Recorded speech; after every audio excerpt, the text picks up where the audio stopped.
अस्सलामुअलैकुम दोस्तों, आज की इस वीडियो में हम आपको सैर करवाएंगे दुनिया की एक गलीज तरीन और नाजायज रियासत इसराइल की।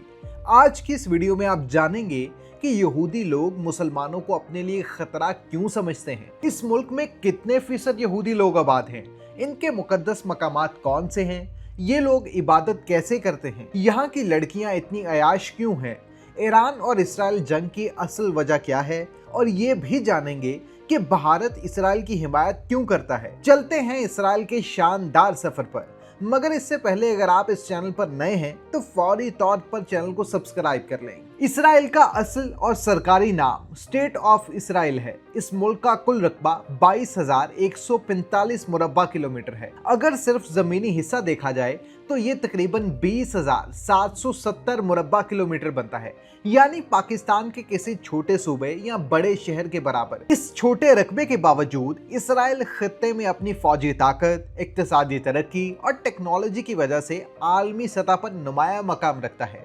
इसराइल नाम हजरत याकूब अलैहिस्सलाम से मंसूब है, जिनका लक़ब इसराइल था।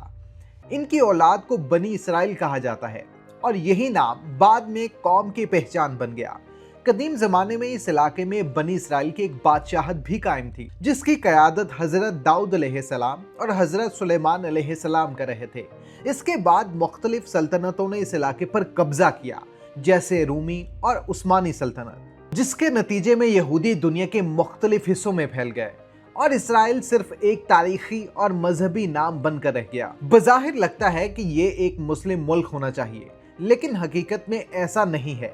आज का इसराइल एक यहूदी रियासत है। यहाँ अक्सरियत यहूदियों की है और इसकी बुनियाद 1948 में एक सियासी तहरीक यानी सहूनियत के तहत रखी गई थी।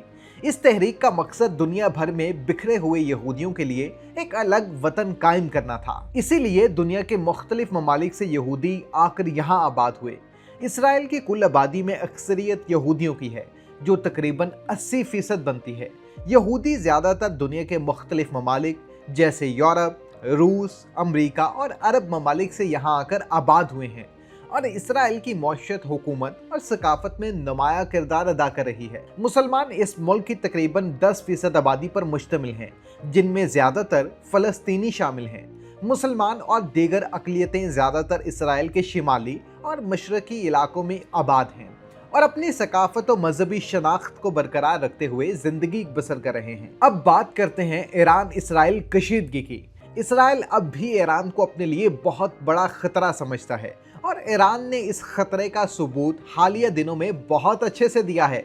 ईरान ने तल अबीब पर अब तक 700 के करीब मिसाइल और 3000 से ज़्यादा ड्रोन फेंके हैं, जिससे तल अबीब में बेशुमार यहूदी जहन्नुम वासिल हुए और बहुत ज़्यादा इमारतें तबाह बर्बाद हो गईं। इसराइल के पास जदीद निज़ाम मौजूद है, जिससे वो किसी भी मिसाइल या ड्रोन को हवा में ही तबाह करने की सलाहियत रखता है। लेकिन अल्लाह के फजल और करम से ये सिस्टम भी अभी तक ईरान की तरफ से इसराइल पर दागे गए मिसाइल मुकम्मल तौर पर नहीं रोक सका। ईरान की जानिब से इसराइल पर ये हमले अभी तक जारी हैं, जिसकी वजह से पूरे इसराइल में खौफ की फ़ज़ा बरकरार है। ईरान और इसराइल के दरमियान कशीदगी दरअसल सिर्फ मजहब का मसला नहीं, बल्कि एक बड़ा सियासी और ताकत का खेल है। ईरान इसराइल को तस्लीम नहीं करता और फ़लस्तीनियों की खुलकर हिमायत करता है, जबकि इसराइल ईरान के एटमी प्रोग्राम और इसके बढ़ते हुए असर और रसूख को अपने लिए खतरा समझता है। इसी वजह से दोनों ममालिक बराह रास्त जंग की बजाय अक्सर शाम, लबनान और दीगर इलाकों में प्रॉक्सी वॉर के जरिए एक दूसरे के खिलाफ सरगर्म रहते हैं, जिससे पूरे मशरिक़ वुस्ता में कशीदगी बरकरार रहती है। इस सूरत हाल में अमरीका इसराइल का सबसे बड़ा हिमायती है और इसे फौजी, माली और सियासी मदद फराहम करता है, जबकि ईरान के खिलाफ सख्त पाबंदियां भी लगाता है। दूसरी तरफ भारत दोनों ममालिक के साथ ताल्लुकात बरकरार रखता है। एक तरफ इसराइल से दिफाई टेक्नोलॉजी लेता है तो दूसरी तरफ ईरान से तवानाई के वसाइल हासिल करता है। जहां तक पाकिस्तान का ताल्लुक है तो पाकिस्तान भी इसराइल को बाज़ाब्ता तौर पर तस्लीम नहीं करता। ईरान के नुक्ता नज़र से देखा जाए तो वो समझता है कि इसराइल की मौजूदगी और इसकी फौजी ताकत मशरिक़ वुस्ता में मुसलमानों और फ़लस्तीनी अवाम के हुकूक के लिए खतरा है। ईरान के मुताबिक इसराइल ने फ़लस्तीनी इलाकों पर कब्जा किया और आम फ़लस्तीनी अवाम को अपनी ज़मीन और वसाइल से महरूम किया। जिसकी वजह से कशीदगी पैदा हो गई। इसके अलावा ईरान फलस्तीनी ग्रुप्स की सियासी और मुआशरती हिमायत करता है ताकि इनकी जद्दोजहद को मजबूत किया जा सके और वो अपनी सरजमीन के लिए इंसाफ हासिल कर सकें। ईरान का मौकिफ ये भी है कि इसराइल अमेरिका के मुकम्मल हिमायत याफ्ता इत्तेहादी होने की वजह से खित्ते में ताकत का नाजायज तवाज़ुन पैदा कर रहा है। ईरान चाहता है कि मशरिक़ वुस्ता में मुस्तकिल अमन और इंसाफ कायम हो और फ़लस्तीनी अवाम को इनके हुकूक वापस मिलें। इसी वजह से ईरान इसराइल के खिलाफ सख्त मौक़िफ़ अख्तियार करता है, लेकिन वो अपने अमाल को एक दिफाई और अखलाकी मौक़िफ़ के तौर पर देखता है, न कि किसी मजहबी जंग या ज़ाती दुश्मनी के तौर पर। अब बात करते हैं अमेरिका की। अमेरिका खित्ते में इसराइल का सबसे बड़ा इत्तेहादी है और इसे फौजी, माली और सियासी मदद फराहम करता है।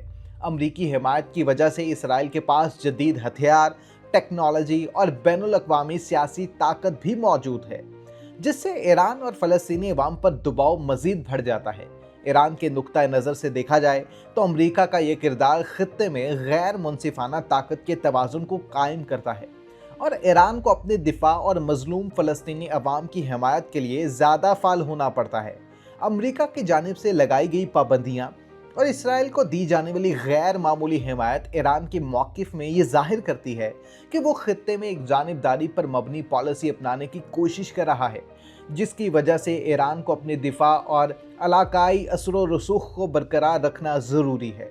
इसके अलावा ईरान का कहना है कि अमेरिका की ये पॉलिसी इसराइल के गैर कानूनी कब्ज़े और फ़लस्तीनी हुकूक की पामाली को मज़ीद फ़रोग़ देती है।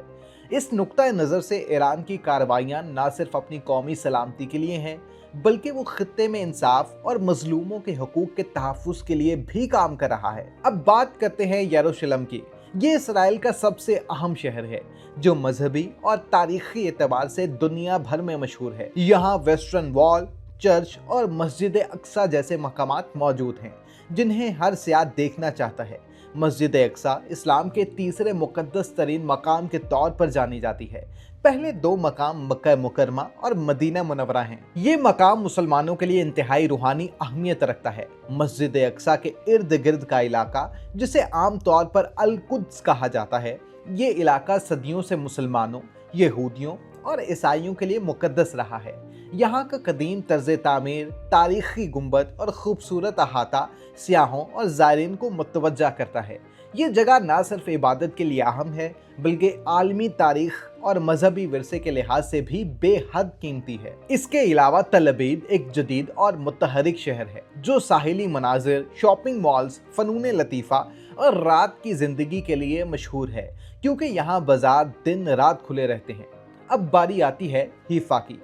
हीफा इसराइल का एक अहम और खूबसूरत साहिली शहर है, जो शिमाल में वाक़ है और ये अपने पहाड़ी मनाजिर, बंदरगाह और बागात के लिए मशहूर है। यहाँ के पहाड़ और समंदर का मिलाप न सिर्फ कुदरती हुस्न के लिए मशहूर है, बल्कि सियाहों के लिए फ़ोटोग्राफी और व्लॉग के बेहतरीन मनाजिर भी फराहम करता है। इसके बाद है नसीरत। ये शहर इसराइल का एक तारीख़ी शहर है, जो शिमाली इलाके में वाक़ है और मजहबी एतबार से बहुत अहमियत रखता है। ये शहर ख़ास तौर पर हज़रत ईसा अलैहिस्सलाम की इब्तदाई ज़िंदगी और ख़ानदान से मुतल्लिक़ मकामात के लिए मशहूर है। इसी वजह से दुनिया के ईसाई ज़ायरीन यहाँ आते हैं। नसीरत का माहौल कदीम तर्ज़ तामीर और छोटी गलियों के साथ आबाद है, जो सियाहों और व्लॉग बनाने वालों के लिए तारीख़ी मनाज़िर पेश करता है। यहाँ की सकाफ़त और मजहबी विरसा शहर को न सिर्फ तारीख़ी अहमियत देता है, बल्कि इसकी सैर करने वाले ज़ायरीन को रूहानी और मालूमाती तजर्बा भी फराहम करता है। इसराइल में ट्रांसपोर्ट और सड़कों का निज़ाम काफ़ी जदीद और मुनज़्ज़म है, जो मुल्क की छोटी सी ज़मीन के बावजूद सियाहत और रोज़मर्रा ज़िंदगी के लिए बहुत सहूलत फराहम करता है। मुल्क में हाईवेज़ और कौमी शहराएँ बहुत अच्छी हालत में हैं, जो शिमाल से जनूब और मशरिक से मगरिब के मुख्तलिफ शहरों को जोड़ती हैं। बड़े शहरों जैसे तल अबीब, यरूशलेम और हीफा में जदीद बस सर्विस, ट्रेन और मेट्रो के निज़ाम मौजूद हैं, जिससे शहरी और सियाह आसानी से एक जगह से दूसरी जगह जा सकते हैं। इसके अलावा टैक्सी और राइड शेयरिंग सर्विसेज भी आम हैं, जबकि मुल्क के अंदर मुख्तलिफ इलाकों के लिए रेलवे का जाल भी बनाया गया है, जो एक शहर से दूसरे शहर का सफ़र तेज़ और महफूज बनाता है। यहूदी अक्सरियत वाले इलाकों में शराब फरोख्त और इस्तेमाल करना आम है और यहाँ कई वाइन इंडस्ट्रीज भी मौजूद हैं। कई रेस्टोरेंट्स, बाजार और होटल शराब फराहम करते हैं और मखसूस तकरीबात में शराब का इस्तेमाल रवायत के मुताबिक होता है। यहाँ के लोग ज़्यादातर खाने में हुमस, फलाफल, शवारमा, ताज़ा सब्जियाँ और रोटी वगैरह खाना ज़्यादा पसंद करते हैं। इसराइल में प्राइमरी और सेकेंडरी तालीम लाजमी और मुफ्त है, जो आम तौर पर 3 से 18 साल की उम्र के बच्चों के लिए फराहम की जाती है। तालीम का मयार बहुत बुलंद है और निसाब में साइंस, रियाजी, टेक्नोलॉजी और जुबानों पर जोर दिया जाता है। स्कूल्स में यहूदी, मुस्लिम और ईसाई तलबा अलग या मुश्तरका तालीमी इदारों में तालीम हासिल करते हैं और हर कम्युनिटी की सकाफत और मजहब के मुताबिक कुछ खास मज़ामीन पढ़ाए जाते हैं। इसराइल में हाई स्कूल के बाद यूनिवर्सिटी और कॉलेज की तालीम भी आलमी मयार की है। मुल्क में कई मोतबर यूनिवर्सिटियाँ मौजूद हैं जहाँ साइंस, इंजीनियरिंग, मेडिकल और बिजनेस के शोबे में आला तालीम दी जाती है। मजमूई तौर पर इसराइल का तालीमी निज़ाम न सिर्फ मकामी तलबा बल्कि बैनुल अक़वामी तलबा के लिए भी कशिश रखता है और मुल्क की तरक्की में बुनियादी किरदार अदा करता है। मुल्क में सेहत की देखभाल ज़्यादातर रियासती निज़ाम के ज़रिए फराहम की जाती है, जिसमें हर शहरी को लाजमी हेल्थ इंश्योरेंस हासिल है। हस्पताल, क्लिनिक और एमरजेंसी सर्विसेज मुल्क भर में मौजूद हैं और बड़े शहरों जैसे तल अवीव, यरूशलेम और हीफा में जदीद हस्पताल और तिबी तहकीक के मराकज़ भी कायम हैं। डॉक्टर्स, नर्सेज और दीगर तिबी अमला आला तरबियत याफ्ता हैं और जदीद टेक्नोलॉजी इस्तेमाल करते हैं। इसके अलावा इसराइल में निजी सेहत का शोबा भी फाल है, जिससे शहरी ज़्यादा सहूलत और तेज़ सर्विस हासिल कर सकते हैं। मुल्क में वैक्सीनेशन, मेडिकल चेकअप और जदीद इलाज आसानी से दस्तयाब है और सेहत के मयार के लिहाज से ये निज़ाम मशरिक़ वुस्ता में सबसे बेहतर समझा जाता है। तो ये था इसराइल पर बनाया गया एक मुकम्मल मालूमाती ट्रैवल व्लॉग। उम्मीद है आपको पसंद आया होगा। अगर आप इस चैनल पर मज़ीद मालूमाती वीडियोस देखना चाहते हैं तो चैनल को फौरी तौर पर सब्सक्राइब कर लें और कमेंट सेक्शन में अपनी कीमती राय से ज़रूर आगाह करें। आपका बहुत शुक्रिया।